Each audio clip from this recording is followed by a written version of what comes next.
ये तीन ऑपरेटर हैं, in operator, any operator, all operator, ठीक है। इनको अपने इन एनी और ऑल ऑपरेटर को आप किसी कंपैरिजन ऑपरेटर के साथ मिला के आप लगाएंगे, ठीक है। ये आपको मल्टीपल वैल्यूज रिटर्न कर देता है। लाइक ऑल का मैं बता देता हूँ इनका। ये एनी है, ठीक है। उसने कहा है select employee ID, last name, job ID, salary from employee, where salary less than any, select salary from employees, where job underscore ID is equal to IT pro. क्या होता है मैं आपको जरा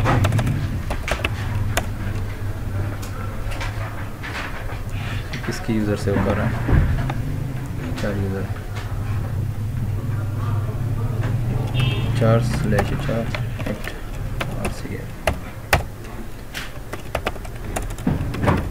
select mix salary. Mix salary क्या है?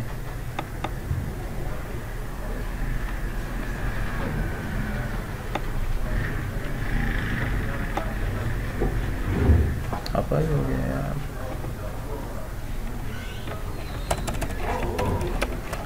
From employees where क्या है? प्रोग्राम जॉब्स आईडी है।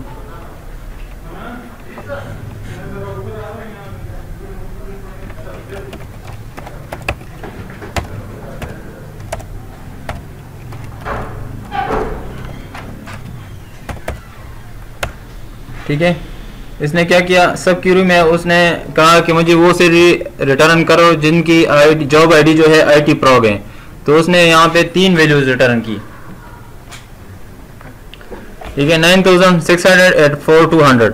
तो लेस देन एनी का मतलब है कि इनमें से किसी से भी लेस हो वो मुझे शो करो। अगर 9000 से लेस है, 9000 से जितनी भी लेस है वो सारे आपके रिकॉर्ड्स में आ जाएंगे, लेस देन एनी, ठीक है। उसने क्या किया, देखो 2000 नीचे आपको रिजल्ट शो रहा है 2500।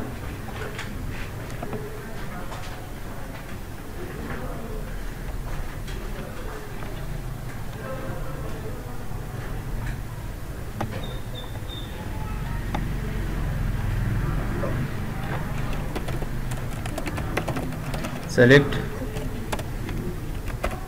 Salary, score name, salary from employees where salary less than any, select salary from employees where job underscore ID is equal to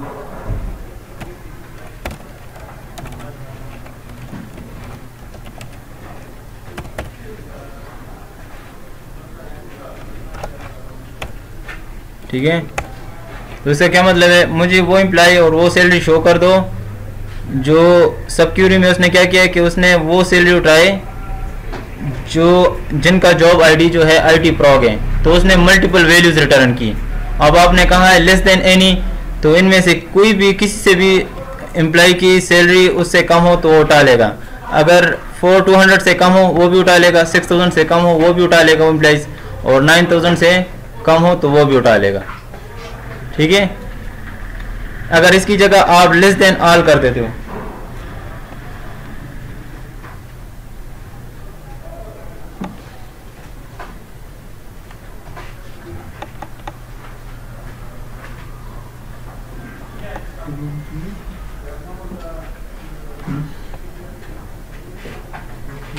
देखो इसमें वो सैलरी भी आपको शो हो रहा है जो 4200 से कम है, वो भी है जो 6000 से कम है, और वो भी है जो 9000 से कम है, सबके शो हो रहे हैं, ठीक है।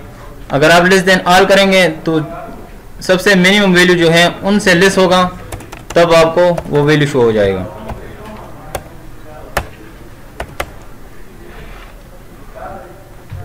ये देखो आपका जो सबसे मिनिमम वैल्यू है उस सब क्यूरी में वो 4200 है, तो उसमें से किसी भी वैल्यू ऐसी नहीं होगी जो 4200 से ज्यादा होगी। एनी आपका देखें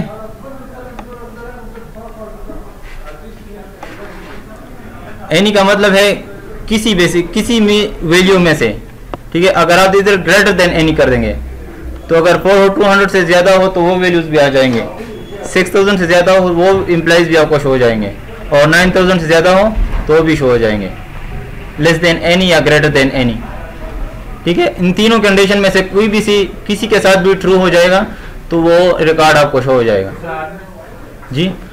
ऑल में क्या होगा, लेस देन ऑल आपने की तो तीनों के साथ कंडीशन चेक करेगा, तीनों में से लेस होगा तब आपको रिकॉर्ड रिटर्न होगा, या ग्रेटर देन ऑल करोगे तो तीनों में से तीनों के कंडीशन ट्रू होंगे, तीनों से ज्यादा वैल्यू होंगे, 10,000 होगा तो आपको शो होगा, अदरवाइज अगर 9,000 से कम है तो वो ट्रू नहीं होगा, वो आपको वो रिकॉर्ड रिटर्न नहीं होगा। क्लियर है?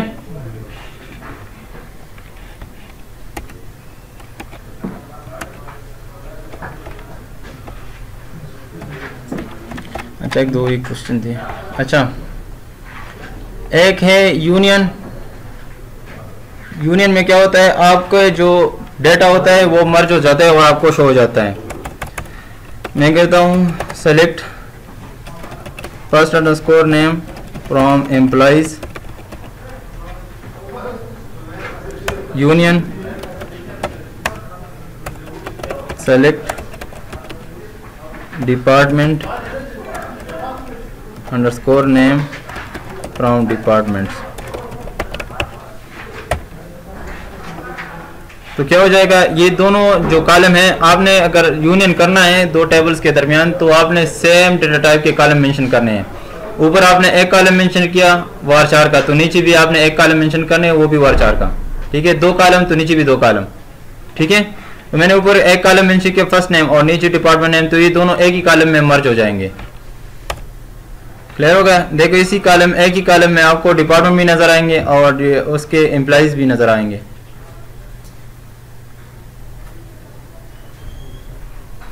पहले कौन सी शो होगी? मिक्स हो जाता है, असेंडिंग ऑर्डर में आ जाता है। देखिए ये पहले अकाउंटिंग होता है, उसके बाद एडम एम्प्लॉई है, ठीक है, उसके बाद फिर एडमिनिस्ट्रेशन है, उसके बाद एम्प्लॉइज की, इस तरह की लिस्ट आ रहे होते हैं।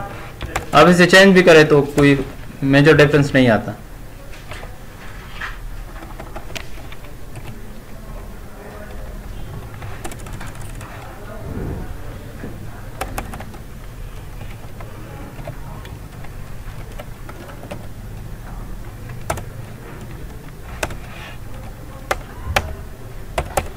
तभी 118 रिकॉर्ड आपको डिस्प्ले हो जाते हैं एज इट इज, इस तरह हो। देखो वही तरह आपके रिकॉर्ड आ रहे हैं, ठीक है। लेकिन अगर आप ऐसे करेंगे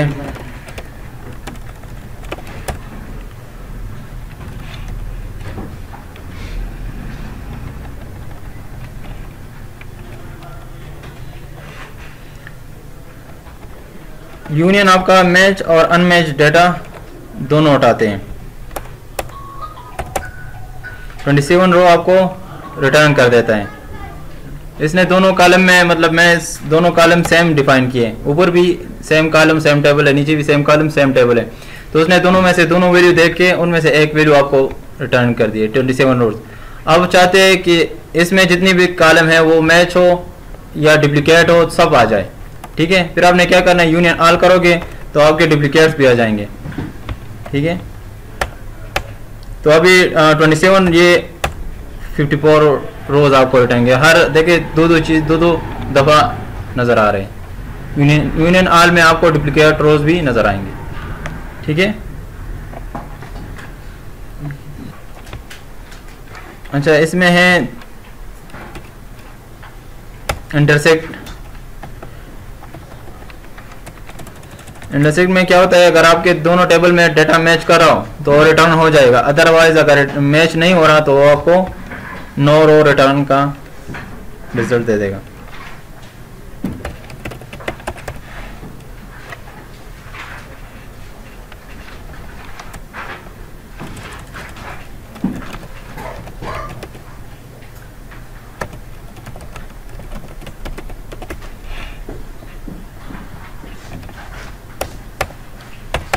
ठीक है, कोई डाटा मैच नहीं है तो आपको नो रो रिटर्न का। अभी मैं क्या करता हूँ, मैं इसमें आईडी कर देता हूँ, ऊपर भी डिपार्टमेंट अंडरस्कोर आईडी कर देता हूँ, तो वही डेटा सेट शो हो जाएंगे जो मैच होगा। हालांकि आप देखेंगे तो उसमें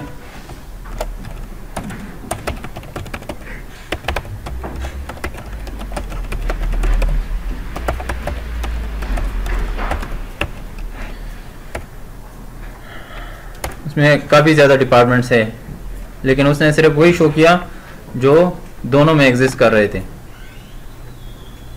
ठीक है, ये वही डिपार्टमेंट है जो आपके दोनों टेबल में एग्जिस्ट कर रहे हैं। क्लियर हो गया? मैं कुर्सी उधर से ले आऊं। क्लियर हो गया? अच्छा, तीसरा है मैनेज का कंसेप्ट। मैनेज वो डेटा आपको शो कर देते हैं, अगर आप ए माइनस बी कर देते तो ए में वो डेटा आपको शो होगा जो बी में नज़र नहीं आ रहा। ठीक है, लाइक से मैं करता हूँ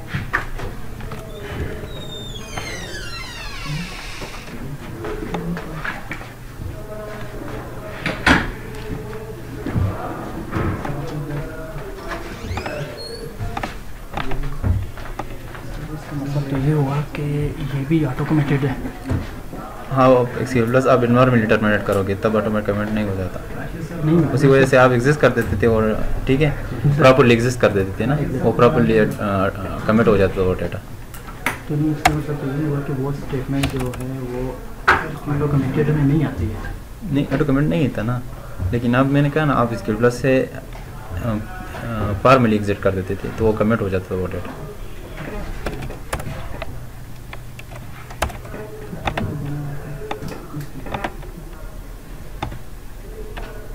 अच्छा, मैं इधर माइनस का सिंबल लगाता हूँ, माइनस, और मैं करता हूँ सेलेक्ट डिपार्टमेंट्स और डिपार्टमेंट आईडी, तो मुझे वो डिपार्टमेंट शो हो जाएंगे जो कि आपके एम्प्लॉय के टेबल में एग्जिस्ट नहीं कर रहे। ठीक है, अब इसमें से ऐसी डिपार्टमेंट मौजूद है जो उसको अभी तक कोई एम्प्लॉय असाइन नहीं हुआ।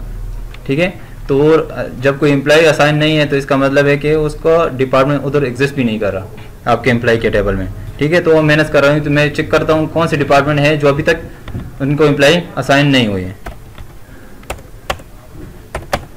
ठीक है, ये डिपार्टमेंट्स है जो कि एम्प्लॉय टेबल में असाइन नहीं हुई। मैं आपको वेरीफाई कर देता हूँ, इसमें कोई भी ऐसे एम्प्लॉय नहीं होगा जिसको ये डिपार्टमेंट असाइन होगा।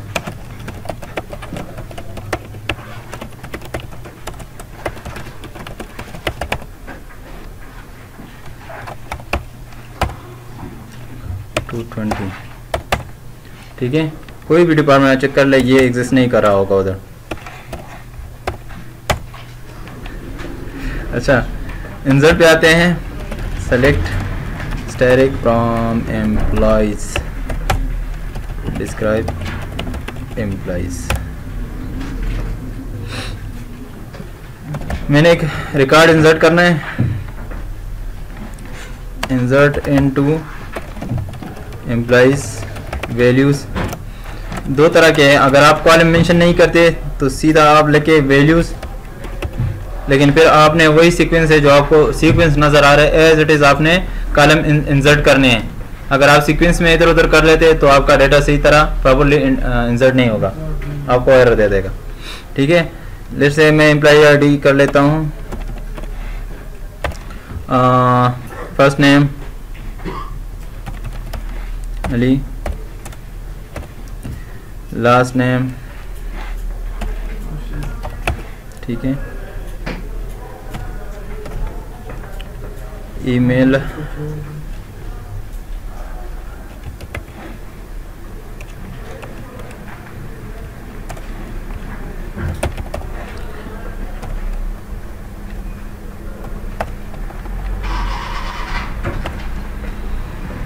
फ़ोन नंबर मैं नल देता हूँ। जहाँ पे नॉट नल नहीं है तो आप नल इंसर्ट कर सकते हैं। ठीक है, जहाँ पे नॉट नल है आपने उधर डेटा इंसर्ट करना है मस्ट। मैं यहाँ पे ओरेकल का जो डिफ़ॉल्ट डेट है वो दे देता हूँ। आज कौन सा है, 29 है, बस इस डेट ही दे देता हूँ। ठीक है, इस डेट दे दिया, उसके बाद जॉब आईडी यहाँ पे क्या होगा, क्योंकि ये फॉरेन की है ना, तो मैंने वही देना है जो फॉरेन की में मेंशन है। देखो जॉब सेलेक्ट, हाँ 1 तो लाजमी होगी तो ठीक है। और सैलरी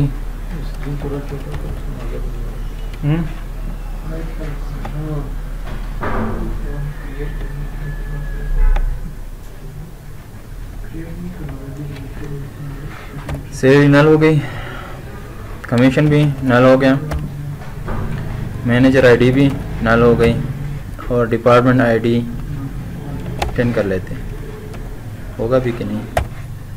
ठीक है, तो आपका रो इंसर्ट हो गया। ठीक है, आप दूसरी तरह से भी इंसर्ट कर सकते हैं।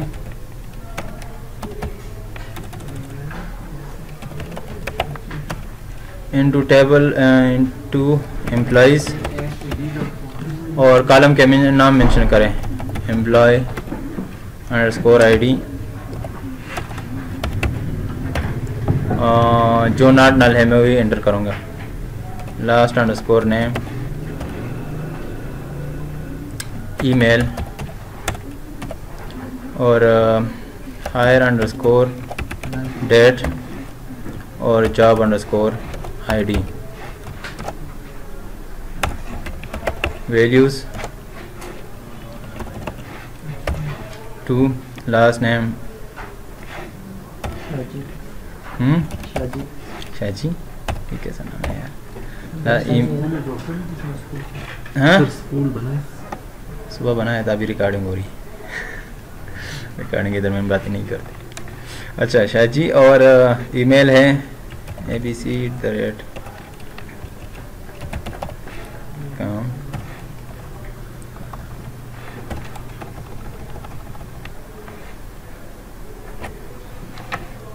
और क्या है, हायर डेट, और जॉब आईडी,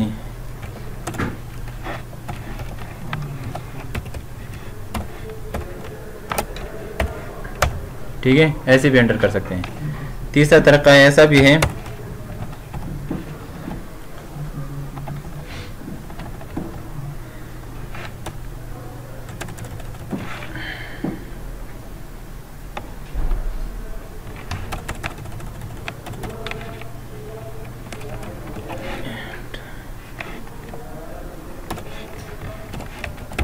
आईडी और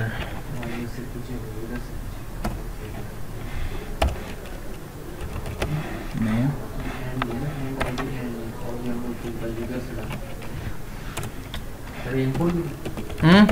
इनपुट यूजर से लेगा।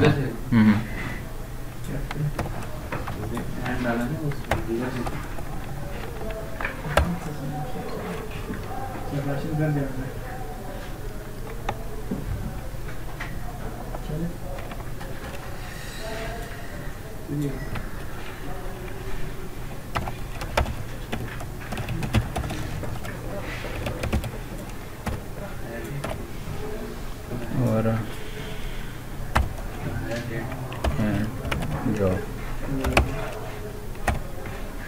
ठीक है, यह भी आपसे इनपुट मांगेगा, तो आपने आईडी देनी है। ठीक है, ये दे दिया, नेम दिया, अपना ही दे देता हूँ मुझे आसान लगे,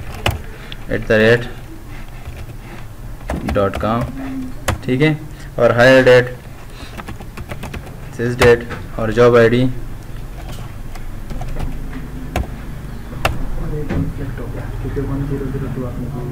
कंप्लीट आ गया ना, वापस एग्जीक्यूट करवा देते। 3 हो गया, सलाद लिख लिया। ठीक है, हायर डेट, सिस डेट, और जॉब आईडी अंडरस्कोर REP। क्या करें, सिस डेट पे आ रही सिस डेट पे आ रहा है, नहीं ले रहा वो, उसको वो ले रहा है, स्ट्रिंग ले रहा है, सिस डेट, फिर आपको डेट डालनी चाहिए।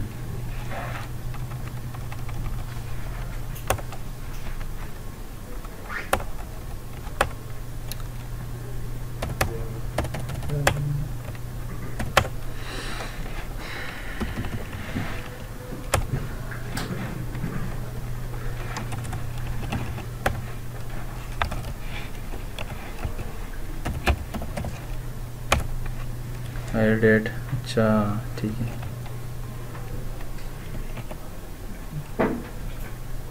इस पे कर दिया ना तो मुझे पता चल जाएगा।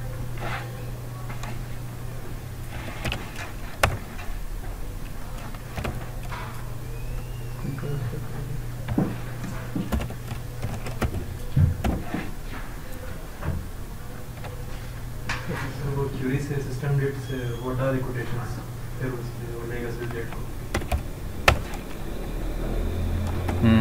इसको हटा देते फिर क्या, ये कैरेक्टर में ले रहा है फिर मेरे ख्याल में।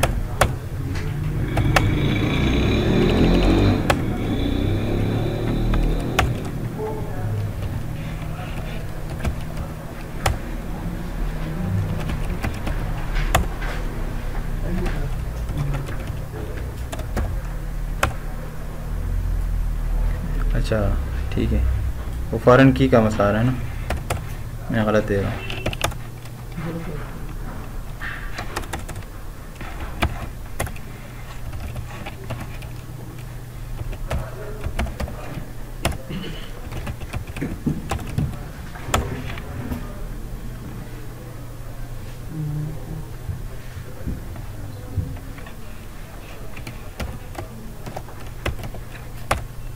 ठीक है, वो मैं स्मॉल में दे रहा था इसलिए एरर दे रहा। तो ये तीसरा तरीका, आप इस तरह भी एंटर कर सकते हैं डाटा को।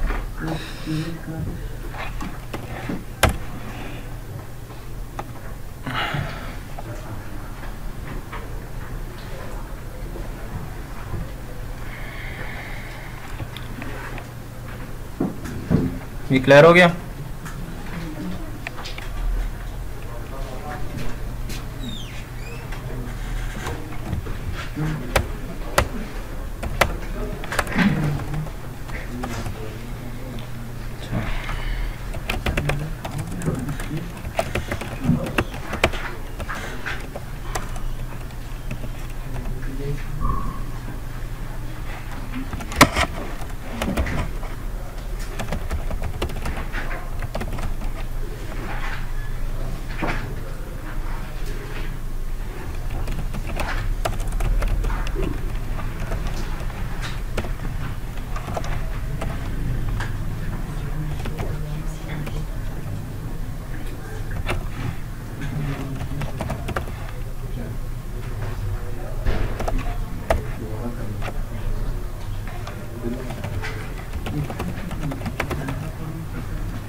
एमडी नंबर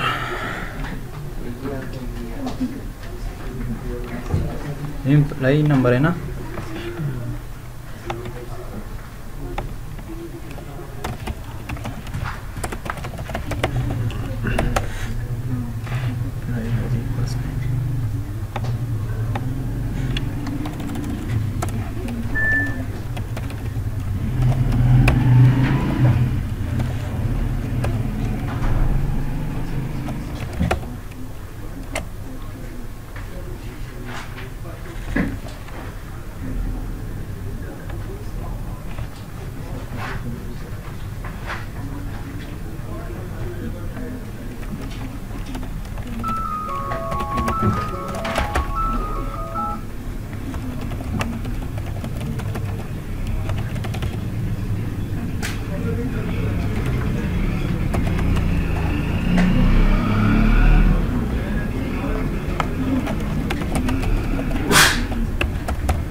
ये नहीं यूज होगा, इक्वल टू सिर्फ यूज होगा, इक्वल टू भी नहीं होगा, पर इंसर्ट के फंक्शन में उससे हो जाएगा। सिंपली ऐसे ये सिंपल है, कॉलम मैच करके वो कर देगा।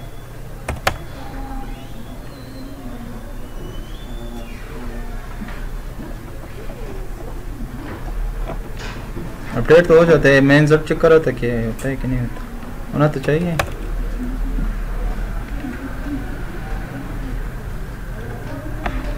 फिर इसको मैं बाद में थोड़ा चेक कर लेता हूँ क्यों नहीं होता।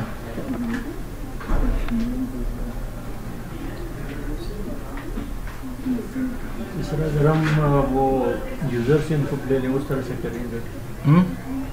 यूज़र से नहीं, मैं सब क्यूरी के थ्रू कर रहा हूँ। सर ये टेबल की डिस्क्रिप्शन चेक करें सर, दोनों डेटा टाइप को तो स्पेशल हो रहा है। नहीं, मैंने तो सेम दिए ना।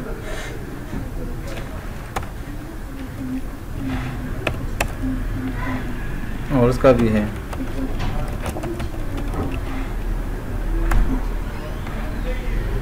एम्प्लॉय आईडी में दे रहा हूँ, उसका नेम, उसका मैं फर्स्ट नेम दे रहा हूँ और नंबर में डिपार्टमेंट आईडी दे रहा हूँ। फर्स्ट नेम में वाचा 20 है ना सर, आपने अटेंड किया। मुझे नहीं लगता इसका इशू है। आईडी की भी नंबर 6 दिया, नंबर 6 नहीं, अगर मैं ये दे भी दूँ तो इसका एरर नहीं आना चाहिए।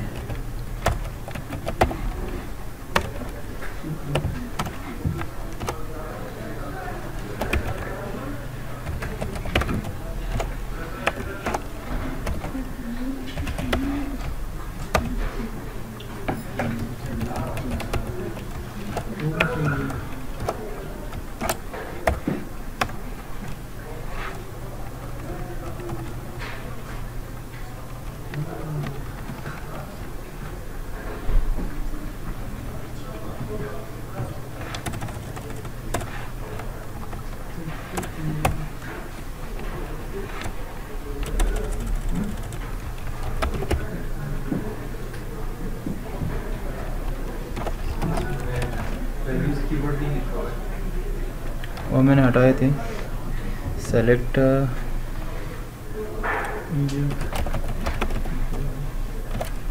आईडी और फर्स्ट नेम।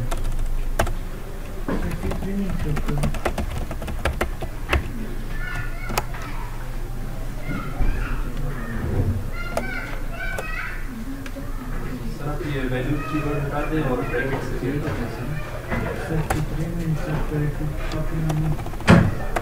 ऐसे कह रहे हैं।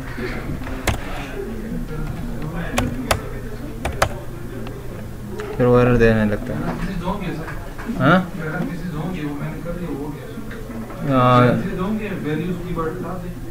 अच्छा, ये होगा। बाकी तो कुछ चेंज नहीं करने ना।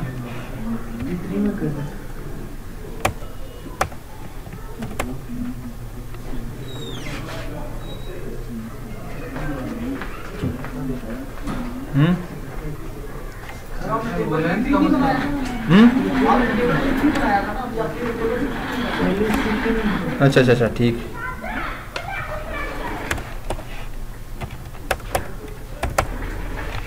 हो गया, ठीक है। बस यही था। मैं ये आप डेटा अपने सिक्योरिटी से भी एंटर कर सकते हैं, ठीक है। कोई नया टेबल बनाएं और उसको सिक्योरिटी में जो कॉलम है, जिस टेबल से आप डेटा उठा रहे हो, उसी टेबल के कॉलम मेंशन करें, उससे डेटा आपको आ जाएगा। देखिए, पहले सिक्योरिटी जी नहीं, ठीक है। Select employee ID, first name. इसके जो एम्प्लॉय के टेबल में 2 कॉलम है, ठीक है। इसमें फर्स्ट नेम और एम्प्लॉय आईडी। इसका डेटा उठा के मैंने जो नया टेबल ये क्रिएट किया हुआ है, इसमें डालना है, उसके आईडी और उसके नेम में। ठीक है, तो जितना भी डाटा आपके एम्प्लॉइज टेबल में हो इस 2 कॉलम से रिलेटेड, वो सारा आपका नए टेबल में शिफ्ट हो जाएगा। ठीक है, अभी आप देखेंगे तो उसका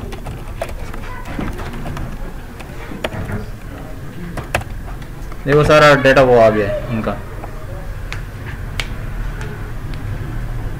दोनों का डेटा टाइप और जो वो है रेंज है वो सेम होना चाहिए। हाँ सेम, देखते हो मैं उसका चेक कर लेता हूँ। अगर एक तो मैंने T2 का किया था, शायद उसमें कुछ कॉलम्स होंगे जिसके वैल्यू ज़्यादा आ रहे हैं, मैंने कम दिया था।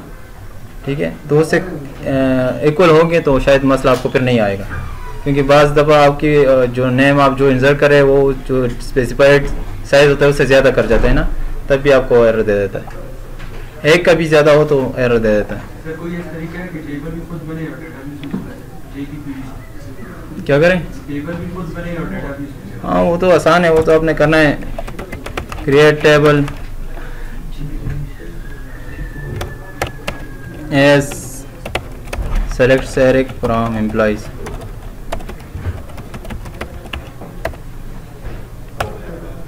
ठीक है, तो सारा डाटा इसमें आ जाएगा। ठीक है,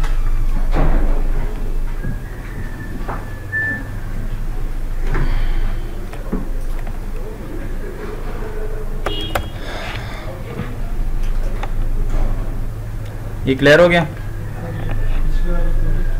अच्छा,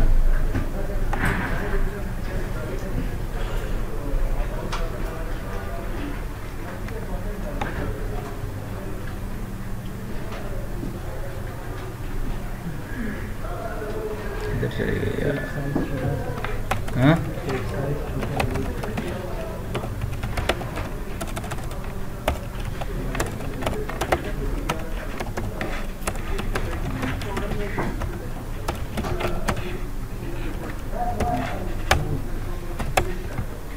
तो वो सही हो गया।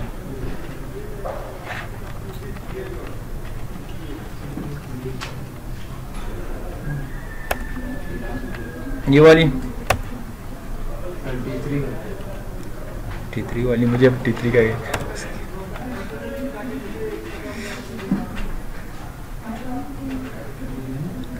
सेम ही है, सिर्फ उसका वैल्यूज हटा दें।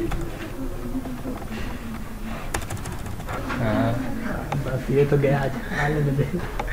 इसको ये भी नहीं बता बेटी मतलब नहीं है, आजा। अच्छा, आते हैं अपडेट पे।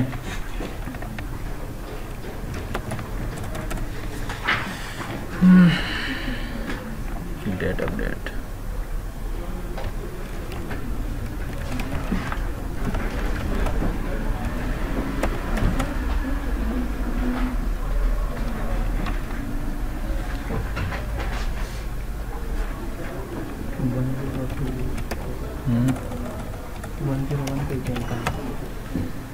Update T3 set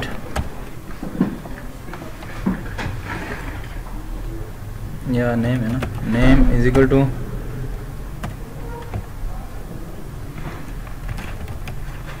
Ahmad where ID is equal to 101। ठीक है, मैं जो टेबल है T3 उसको मैं अपडेट कर रहा हूँ, उसमें मैं एक कॉलम का नाम चेंज कर रहा हूँ अहमद, कौन सी ID के 1001। ठीक है, जो अली होगा वो अहमद हो जाएगा। क्लियर है? अगर मैं ऐसे ना करूं और सिंपली लिखूं इस तरह और एंटर करूं तो क्या हो जाएगा? सारे जो जितनी भी रोज हैं वो अपडेट हो जाएंगे।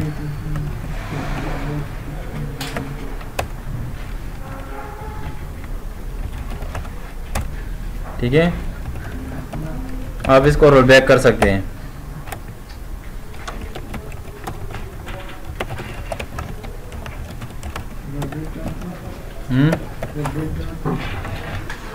आपका जो डीमेल स्टेटमेंट है वो रोल बैक हो सकते हैं, क्योंकि आप यहाँ पे अपडेट करेंगे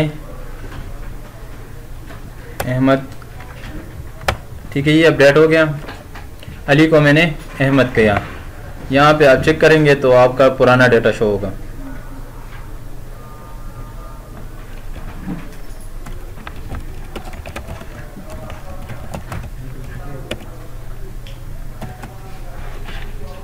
ठीक है, यहाँ पे आपको अली शो हो रहे हैं। जो दूसरा यूज़र है वो एक्सेस कर रहा है, उनको अली शो हो रहे हैं। जब ये एक्सेस करे, ये क्यूरी कर रहे हैं तो उसको अहमद दिखाई दे रहे हैं। ठीक है, देखो वो उसने वही टेबल क्यूरी किया, उसको 1001 पे अली शो हो रहा है। यहाँ पे इसको इसने क्यूरी किया, इसको 1001 पे अहमद शो हो रहा है। ठीक है, तो ये अभी परमानेंटली सेव नहीं है जब तक आप कमेंट ना करें। जब आप बैक करोगे तो वही आ जाएगा। अब मैं कमेंट करूंगा, कमेंट कंप्लीट हो गए। यहाँ पे आप चेक करें, दोबारा वही क्यूरी चलाएं तो अहमद आ जाएगा।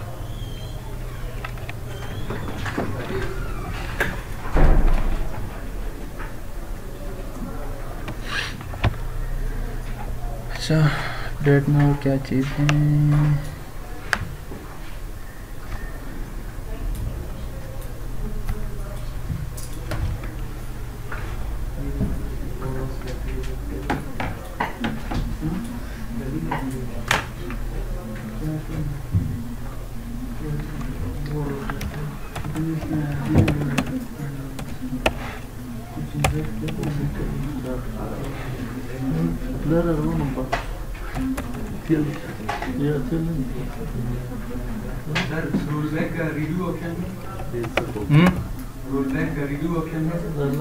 कितने आगे पीछे जाओगे यार? दोबारा वही क्यों चलाओ ना।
अगर आप 2 column at a time update करना चाहते हैं तो क्या करोगे? मैं कहता हूँ set salary is equal to salary plus 200 और हायर जो डेट है वो is equal to sysdate. ठीक है,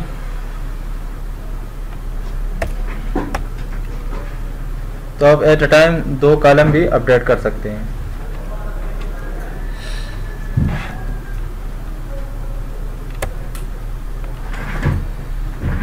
क्लियर हो गया?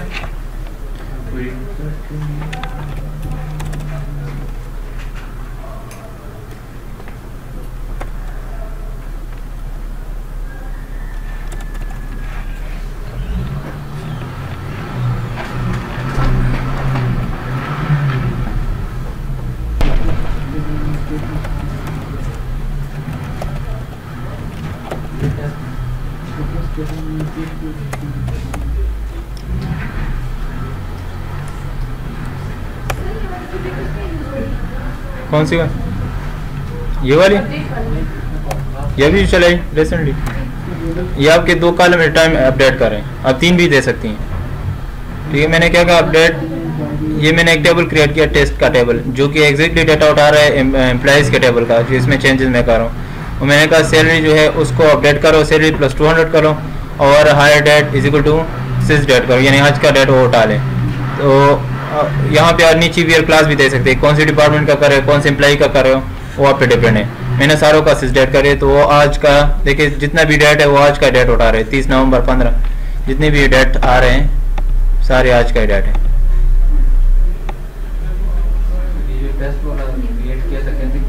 और create table test as select from employees, तो सारा टेबल भी क्रिएट हो जाता है, उस डेटा भी आ जाता है। ये है ना, नजर आ रहा है?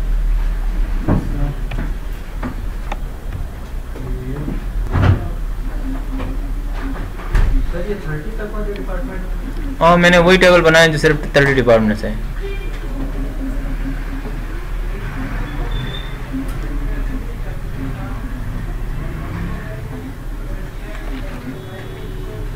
मैं ज़रा HR स्कॉट पे चला जाता है, उसमें डेटा थोड़ा कम होता है तो इजीली आ जाता है।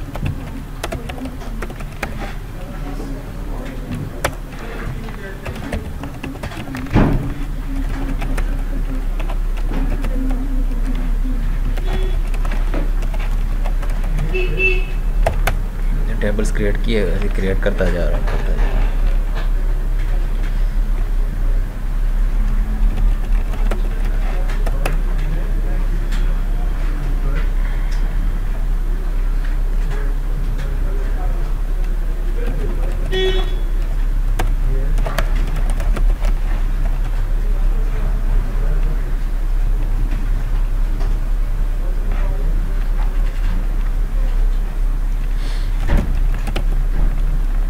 अपडेट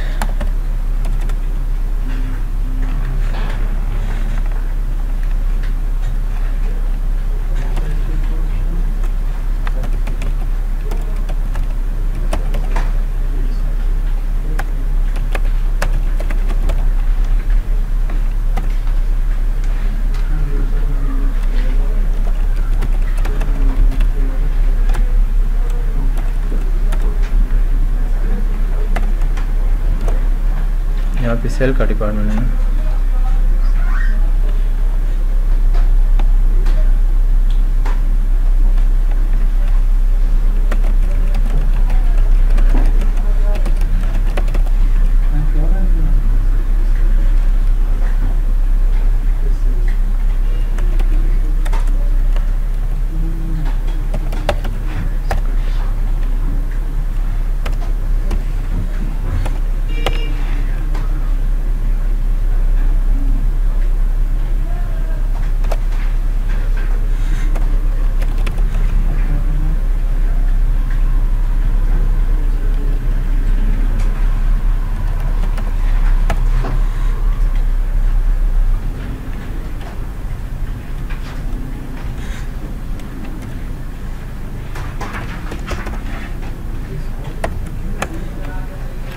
मैंने क्या किया, मैंने एक एम्प्लॉय का टेबल अपडेट किया और क्या क्या सैलरी को सेट किया, और सैलरी मैंने सब क्यूरी के थ्रू एक दूसरी एम्प्लॉय का सैलरी उठाया। कौन से एम्प्लॉय का? Select salary from employee where employee number 7934। ठीक है, देखते हैं इस एम्प्लॉय का क्या सैलरी था।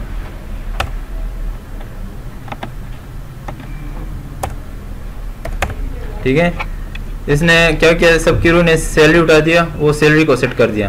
और फिर मैंने कहा किस एम्प्लॉय का, जो 7900 की एम्प्लॉय नंबर है उसकी सैलरी में ये अपडेट कर दो, तो उसी की सैलरी भी 13 हो जाएगी। ऐसे किस select salary from employee where employee number is equal to 7900, इसी की भी 1300 हो गई। उसने उस एम्प्लॉय की सैलरी उठाई और इस दूसरी एम्प्लॉय की सैलरी को सेट कर दिया 1300 पे। क्लियर हो गया?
ठीक है, मैंने एक टेबल इंसर्ट की। यहाँ पे मैं एक सेव पॉइंट क्रिएट करता हूँ।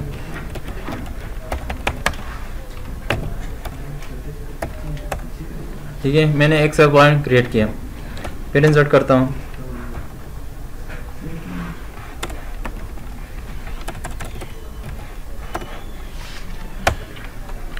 फिर एक सेव पॉइंट क्रिएट करता हूँ।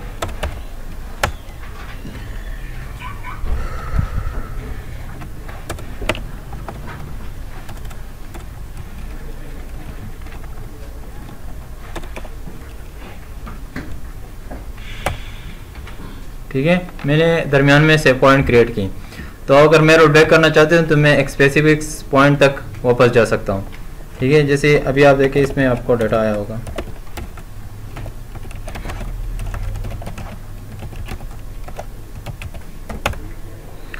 ठीक है, अभी कुछ डाटा गलत आया हुआ है, लिस्ट से 2 और 3 के दरमियान डाटा रॉन्ग आ रहा है। तो आप क्या करेंगे, सेव पॉइंट तक जा सकते हैं।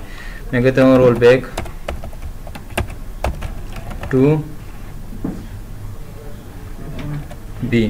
ठीक है, तो वो बी तक चला गया। अभी आपके पास सिर्फ 2 रोज होने चाहिए। ठीक है, अब इससे आगे फिर जाना चाहते हैं तो आप करें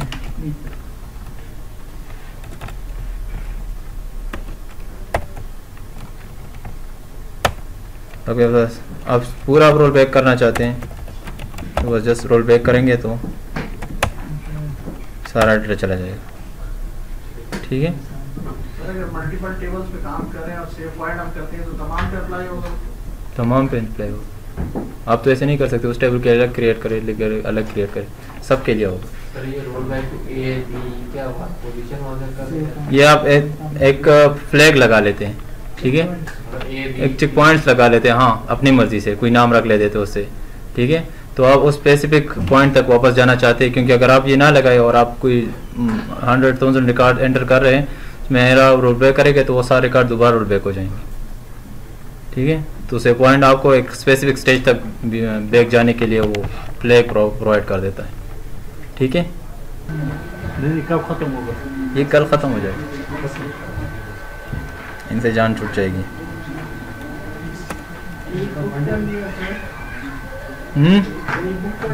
हाँ, एक कुक हो गया।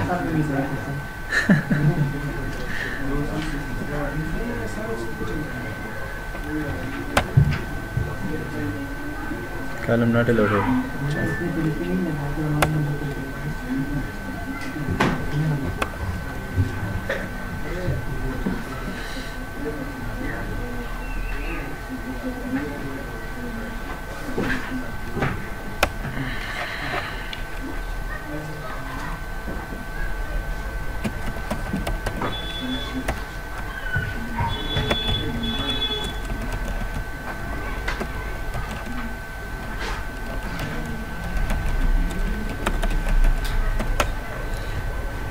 अच्छा, ये डाटा आ गया। ठीक है, अब इसको हम डिलीट करेंगे तो डिलीट कमांड चला के डिलीट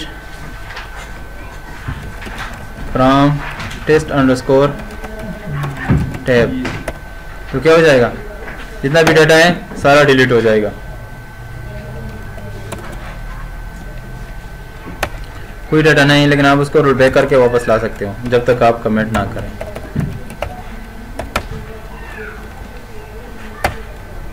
ठीक है,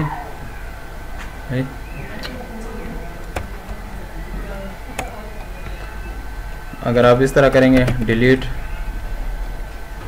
from test underscore tab where name is equal to या id इज इक्वल टू 1, ठीक है। तो 1 रो वेयर क्लास से आप इसको फिल्टर कर सकते हैं। डिपार्टमेंट नंबर से भी डिलीट कर सकते हैं। डिपार्टमेंट नंबर, हाँ, जिससे मर्जी आपको जिससे सूटेबल सही होगा रिजल्ट, तो उससे आप डिलीट करेंगे।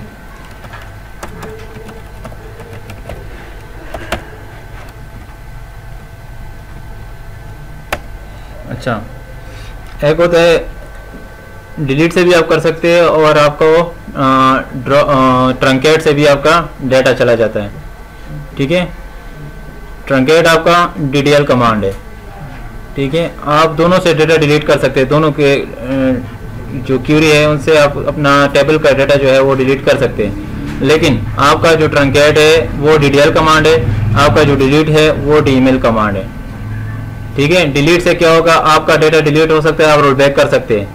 ट्रंकेट, अगर आप ट्रंकेट करेंगे तो आपका डाटा ऑटो कमिटेड हो जाएगा, वो परमानेंटली डिलीट हो जाएगा, ठीक है।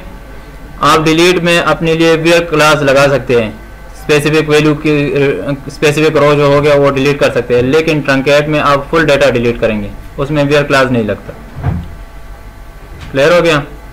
डिलीट में क्या होता है कि आपका स्पेस जो है वो एलोकेट होता है, आपका रो डिलीट भी हो जाता है, लेकिन उसका जो स्पेस एलोकेशन होती है वो वही रहता है, ठीक है। ट्रंकेट में आपका जो स्पेस है वो रिलीज हो जाता है। तो उसकी जगह फिर दोबारा डाटा सेव नहीं होगा, जो स्पेस एलोकेट होता है उसको हम ट्रंकेट करते हैं, उसमें फ्रेगमेंटेशन आते रहते हैं। उसके बाद आपने वो सेगमेंट एडवाइजर के द्वारा उसके फ्रेगमेंट करना होता है, तो स्पेस रिलीज हो जाता है उसके बाद।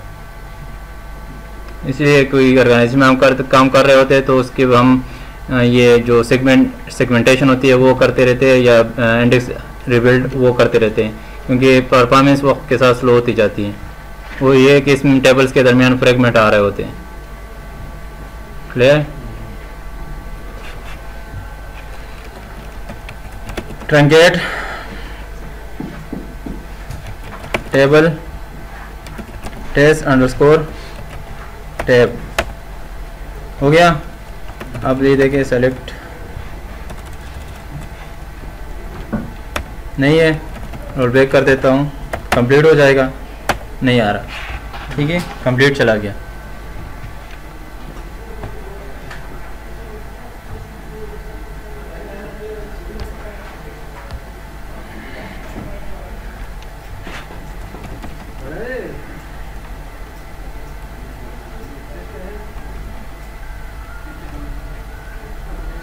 ये ड्रॉप जो सर वो DDL कमांड है, drop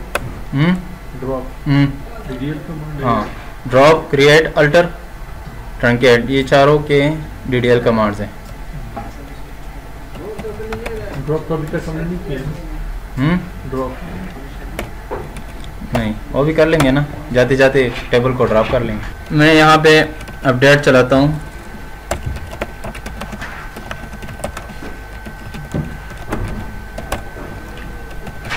update test underscore tab,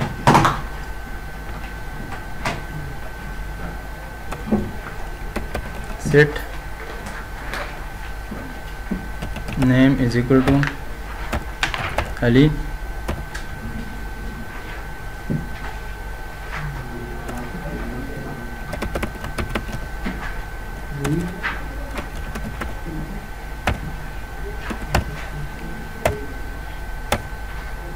ठीक है। दो रोज अपडेट हो गए।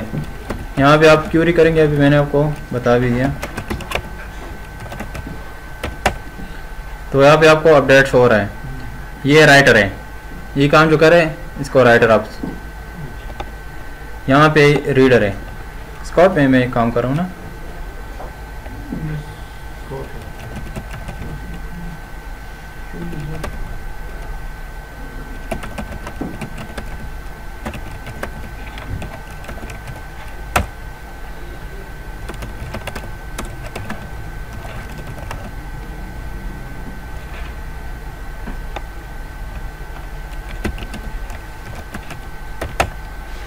ठीक है।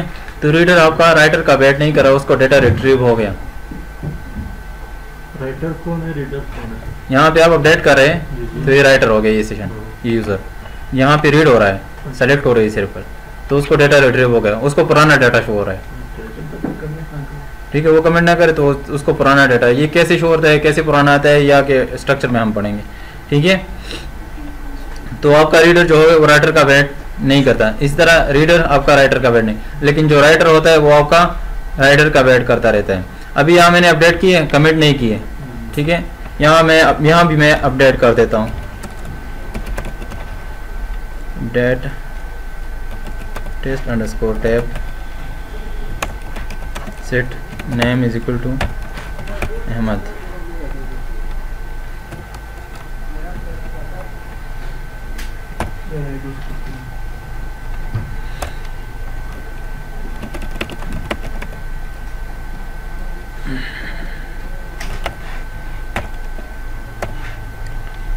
क्या हो जाएगा, ये आपका वेटिंग स्टेज में चला जाएगा ये। ठीक है, जब तक वो कमेंट नहीं करेगा ये वेट करता रहता है। तो राइटर आपका दूसरी राइटर का वेट करता रहता है। यहाँ पे ही कमेंट होगा तो ऑटोमेटिकली वो प्रोसेस भी एग्जीक्यूट हो जाएगा।